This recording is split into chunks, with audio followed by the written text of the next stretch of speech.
your life causes you to really know what you don't want, which causes you to launch powerful rockets of what you do want.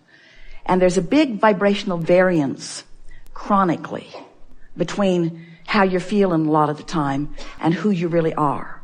That's pressure that is painful. There is not anything worse than to be physically focused in your human form and to be depriving yourself of the expansion that this life has helped you to carve out. And so sometimes because of the circumstances that are surrounding people, and by that we mean most humans, doesn't have to be this way, but it is this way for most humans offer most of their vibration and therefore practice themselves into a grid based upon what they are observing, what's going on around them. So in some situations, you're observing such that's causing huge expansion, but the very observation of the very stuff that caused you to expand is also keeping you from finding an easy way to that expansion. So the crevasse between who you really are, who you've evolved to, and who you're allowing yourself to be is great and therefore painful. So we're talking about all of these ways of going general in order to allow yourself to let the things that you've put into your vortex flow in. And you can get to the big stuff incrementally, or you can get to the big stuff on the rough ride. The big stuff's there for you. In other words, you cannot stop clarifying life.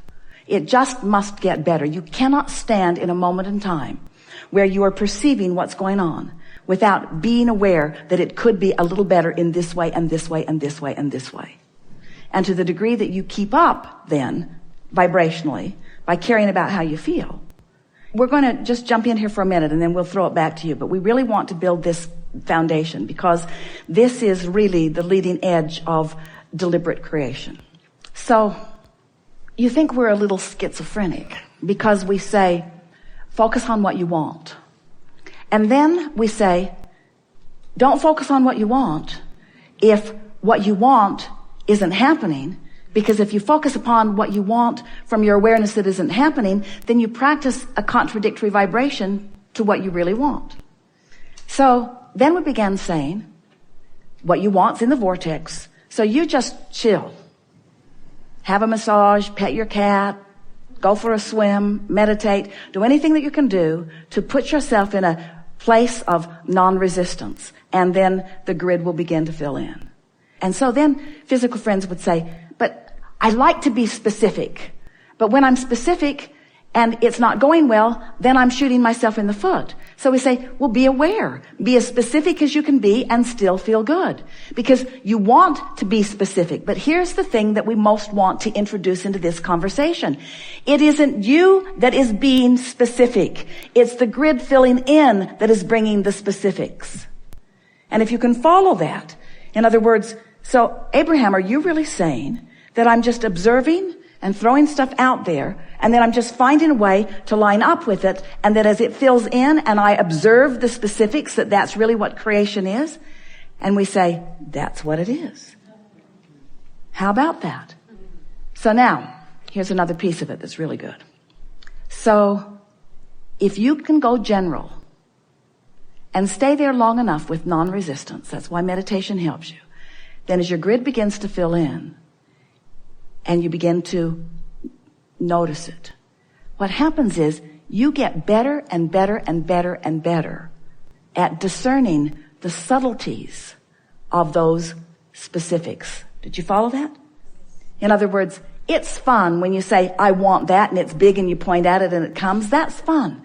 That's fun. But the real deliciousness, if you're an artist, you want to get really good at it. You don't want to paint with a great big old paintbrush that you'd paint the house with if you're painting on canvas. In other words, you want something that is more refined, don't you?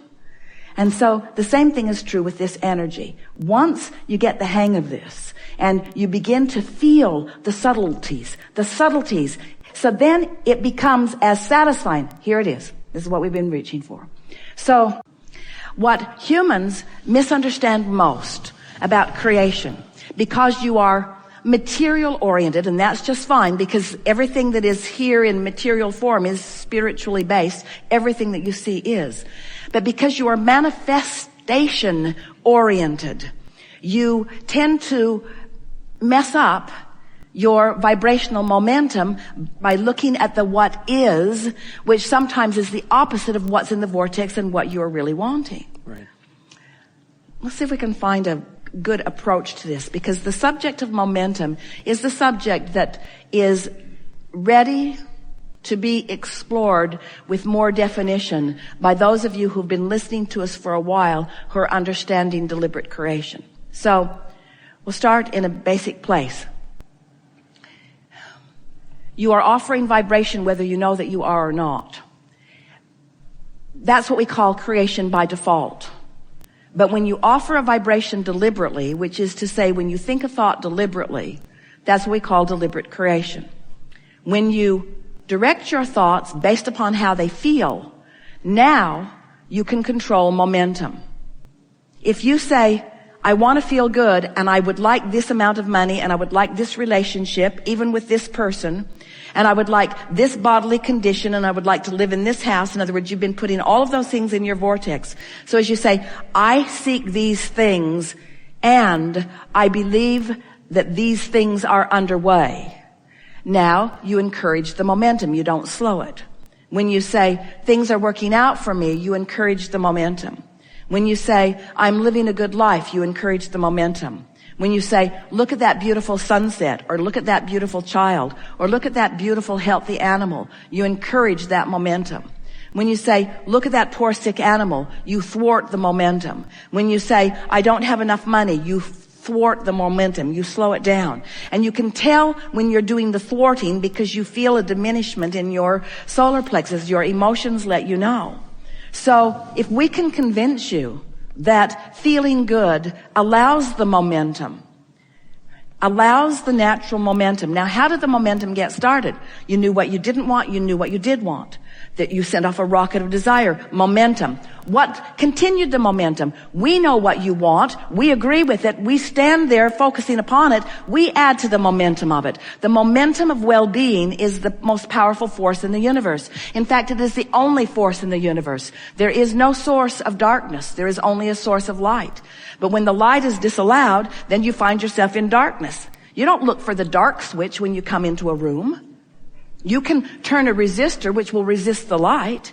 Every thought that you think is momentum. So if you are thinking a thought about your inappropriateness, or if you're thinking a thought about your misfortune, or if you're thinking a thought about someone else's misfortune, then that thought has a vibration, and that thought begins to gather other thoughts to it.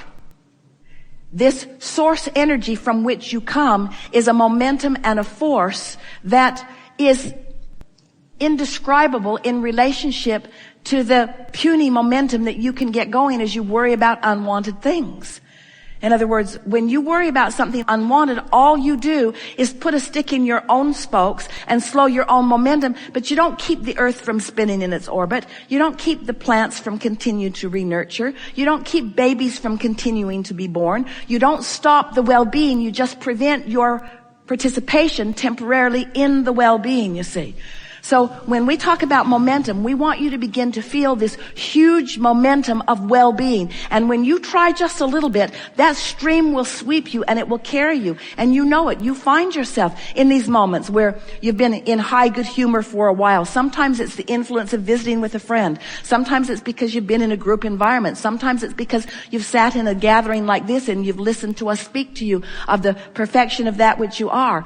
And as you get that sort of momentum going and it's active in your vibration for just a little while, meaning the other is not active in your vibration for just a little while, you see the evidence of that positive momentum, you see. Well, it doesn't matter if it's a reality or your perception of a reality. It's the vibration of your being that affects you, period. So there are a lot of people who say, well, we live in this world and we cannot put our head in the sand and ignore the reality. And we say, well, you can observe reality as it is or you can create reality. It's your choice. But most people are recreating reality based upon the what is that they are observing. And it's why things go slow for you. And it's why you feel uncomfortable. In other words, create in advance by pre-paving.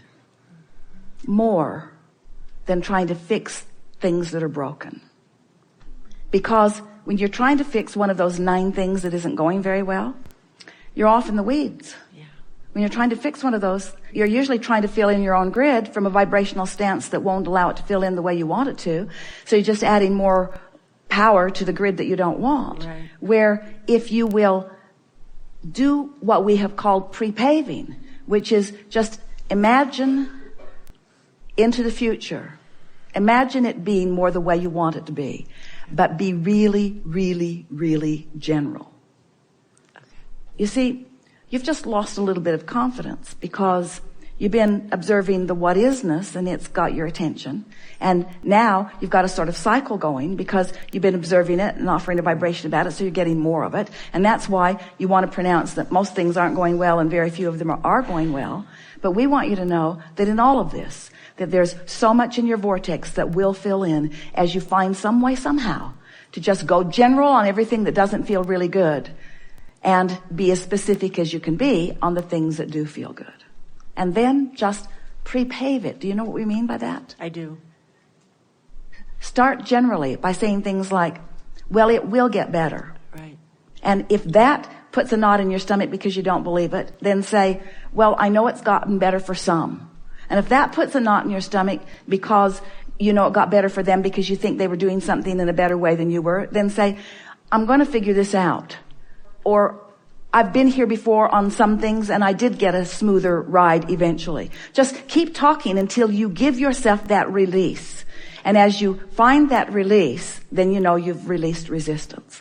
But when we say we would pre-pave it, now that's the work that we're encouraging you to do when you're aware that you've got some resistance that you want to let go of.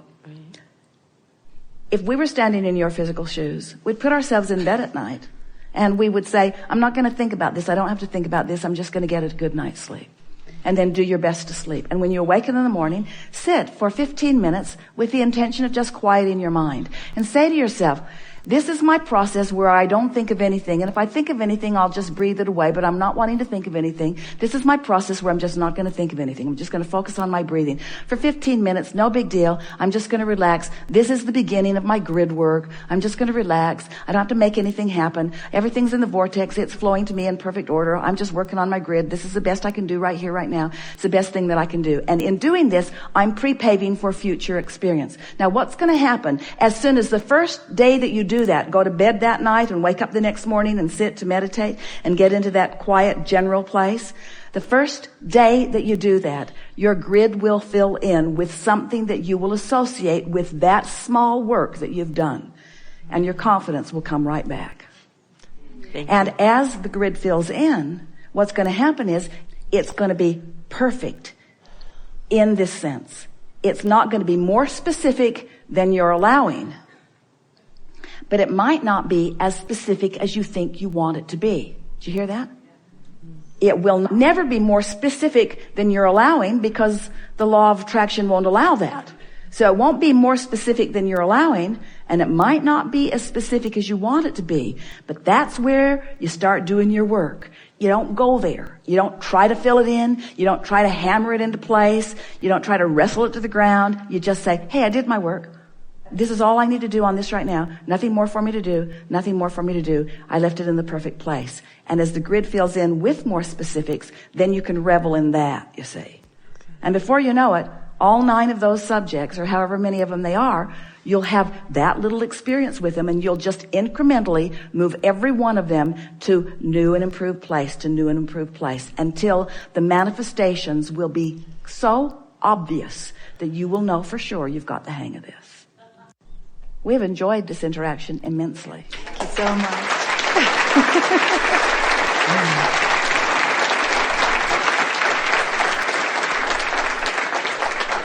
It is delicious to come together with those like you who are out here on the leading edge, who are savoring the simplicity of your core grid. As you play with this just a little bit over the next few days, you're going to have the exhilarating experience of watching your grid fill in as confirmation of the knowledge that you have reconfirmed here. We haven't told you anything today that you didn't know the day you were born.